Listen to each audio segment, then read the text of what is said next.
welcome into the ArtGibbs Sports Business Podcast. Thank you so much for joining us. And let's do a little recap on Jacksonville Jaguars. In January of this year, it looked very much like there was a ever-increasing and rapidly increasing probability that Jacksonville would go to London. They had their Shipyard Deal basically shot down as far as public financial help is concerned. They did not have the practice facility deal done. They did not have the infrastructure there that they needed. The owner of the Jacksonville Jaguars, Khan, had really flirted with the idea of purchasing Wembley Stadium in London, and Urban Meyer was brought in as the head coach, and they had the number 1 overall draft pick and what many people believe is a generational talent in Lawrence.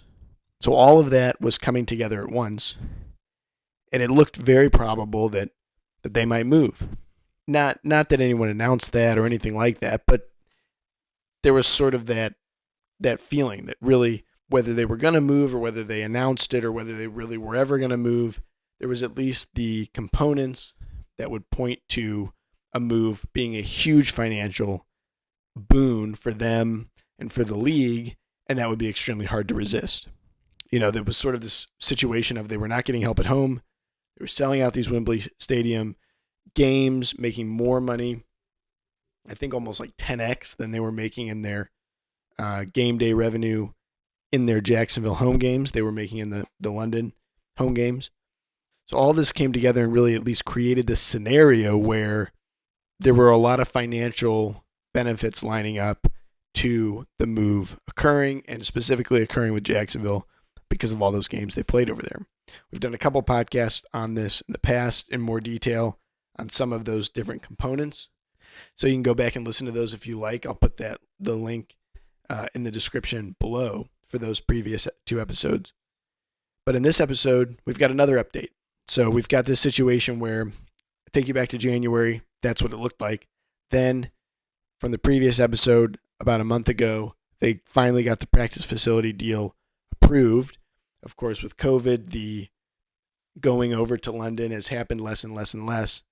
But they did get that practice facility deal closed where they were going to have some public help. More detail in the previous podcast in the link below again. Now it looks like the Shipyard Deal has real approval. So always these cities, sort of talk about, they give lip service to the projects, et cetera, but now it really looks like there's tangible backing behind this shipyard project. So it looks like the city delivered on helping with the practice facility. Potentially now they're delivering on helping with the shipyards. So according to News4Jax, Mayor Curry did present the shipyard project, the renderings, all of that at a town hall meeting, presented his support for it. And the deal that Khan wanted and that was sort of being discussed was that it would be about a $400 million project. That's what it would cost. Khan would put up $300 million, and his investment company would, and the city would put up the other $100 million, roughly. So Mayor Curry did present that at the town hall meeting. This was mid-September, or at a city council meeting. And that was mid-September. And now we see, according to the Jax Daily Record, Mayor Curry did get his budget passed. So he got his, and I'll tell you why that's significant in a second. So Mayor Curry did get his budget passed. And why that's important is that in that $1.41 billion city budget, which he's gotten all of his budgets since 2015 approved, there's signed, sealed, and delivered some ink on the Shipyard Deal being included in the budget. So there's not necessarily that it's going to go down exactly like Khan had outlined and like Mayor Curry had outlined at the city council meeting. Certainly it never quite goes down exactly how it's outlined by one party or how it's presented at a city council meeting. There'll be adjustments. But there's many facets of that occurring, many facets or many sort of things that have to occur to get that shipyard to happen. The money for those sort of necessary first steps are included in this budget that was passed by Curry, or that was passed, as Mayor Curry's budget.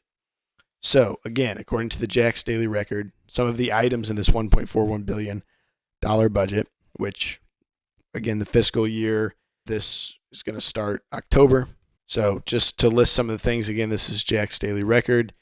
$507 million for the Jacksonville Sheriff's Office, $314 million Jacksonville Fire and Rescue, $50 million Jacksonville Public Works, et cetera, et cetera. But there's some interesting components in here. So there's a $469 million capital improvement plan for 2021 to 2022. In that plan, and there's some $141 million of that is federal American Rescue money, but in some of that, there's some septic tank work and road resurfacing, et cetera, et cetera.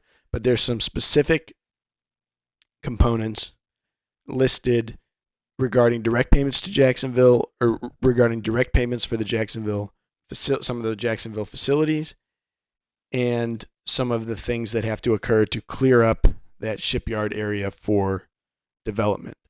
So, $36 million go towards the $120 million in this budget, go towards the $120 million city-owned performance center. Again, so city-owned, we talked a little bit about that in the previous episode. When they do these tax breaks, the legal ownership generally goes to some sort of city entity, because they can't just arbitrarily give tax breaks and take out bonds for certain things. So the city owns it. They're effectively giving themselves the tax breaks.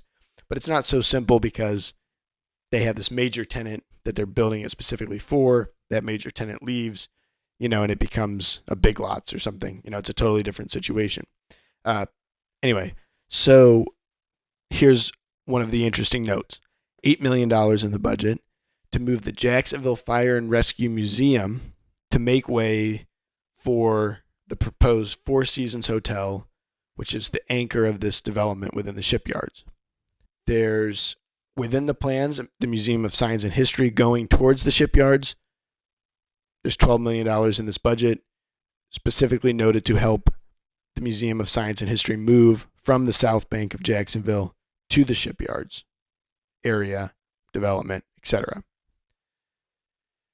So it looks like there's finally some real tangible money going towards these Jacksonville developments, not only the performance facility, but to the shipyard development, which should help to bolster the city, bolster tourism, bolster the Jacksonville Jaguars experience.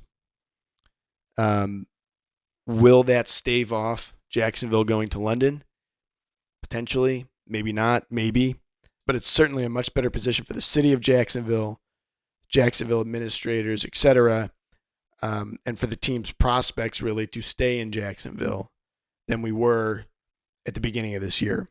So now these projects have been approved, and or real money has been, changed hands to help get these deals done, which are these semi-public-private kind of deals. But it looks like there's real momentum. There's going to be shovels in the ground. It's in budgets. It's approved. And this is a great situation for the city of Jacksonville, in terms of keeping the team. We'll see how it all works out, but that's a big step towards keeping the Jacksonville Jaguars in Jacksonville. So, of course, we'll see how all this plays out, but I wanted to give that quick update. So the previous episode, we talked about the training facilities happening, et cetera, et cetera. So there's real efforts being made to keep Jacksonville in Jacksonville and keep them away from Tottenham's brand new stadium, which has a pitch designed specifically for American football within it. Thank you, and have a great day.